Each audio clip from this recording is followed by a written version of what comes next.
अस्सलामुअलैकुम। सिरात मुस्तकीम चैनल में खुश आमदीद। दोस्तों, मैं आपसे एक ब्रेकिंग न्यूज़ शेयर कर रहा हूं जो कि वजारत अमल ने अभी शेयर की है, जिसकी तफसीलात कुछ इस तरह से हैं कि बुध के रोज़ वजारत अमल और सऊदी चैम्बर ऑफ कॉमर्स के दरमियान काफ़ी तवील बहस और मीटिंग हुई है, जिसके बाद सोशल मीडिया पर यह ख़बर गर्दिश करने लगी कि वजारत अमल ने गैर मुल्की मुलाजमीन पर लगाए जाने वाले 300-400 रियाल टैक्स को ख़त्म करने का फ़ैसला किया है। इस सिलसिले में वजारत अमल ने कुछ वजाहत बयान की है, जिसकी तफसीलात मैं आपसे शेयर करता हूँ।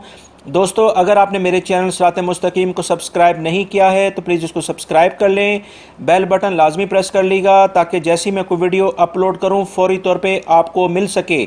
दोस्तों, बुध के रोज़ वजारत अमल और सऊदी चैम्बर ऑफ कॉमर्स के दरमियान जो तवील बहस और मीटिंग हुई है, जिसका सोशल मीडिया में काफ़ी जिक्र है, इसके बारे में वजारत अमल ने ये वाज़ह तौर पे एलामिया जारी किया है कि गैर मुल्की मुलाजमीन पर लगने वाले टैक्स वापस लेने का फ़िलहाल कोई फ़ैसला नहीं किया गया है और ना ही इस हवाले से कोई तजवीज़ ज़ेरे गौर है।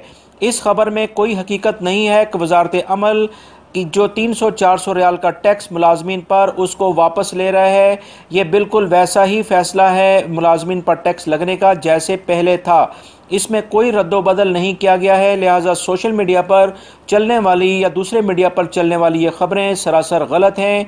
दोस्तों, ये अथेंटिक ख़बर मैं आपसे शेयर कर रहा हूँ जो कि वजारत अमल ने अभी एलामिया जारी किया है। ताज़ा तरीन ख़बरें और बेहतरीन तरीके से मुख्तलिफ़ रिसोर्सेज से कलेक्ट करके मैं आपसे शेयर करता हूँ। इंशाअल्लाह आपको मेरी कोशिश होती है कि किसी एक ज़राए से नहीं बल्कि मुतअद्दद ज़राए से ख़बरें कलेक्ट करके आप तक देखी जाएँ। आप मेरी इन तमाम वीडियो में बहुत सारे मेरे ज़राए जो हैं ख़बरों के, वो आप ख़ुद भी इस वीडियोस में देख सकते हैं। उम्मीद करता हूँ ये मेरी वीडियो आपको पसंद आई होगी। इसको दूसरे दोस्तों से भी शेयर करिएगा ताकि वो भी इस बारे में जो सोशल मीडिया पे ख़बरें चल रही हैं उनसे गुमराह ना हो और हकीकत में जो ख़बर है उसके बारे में ही उनको बेहतर मालूमात मिल सकें। वीडियो देखने का बहुत बहुत शुक्रिया। अपना बहुत सारा ख्याल रखिएगा। अस्सलामु अलैकुम।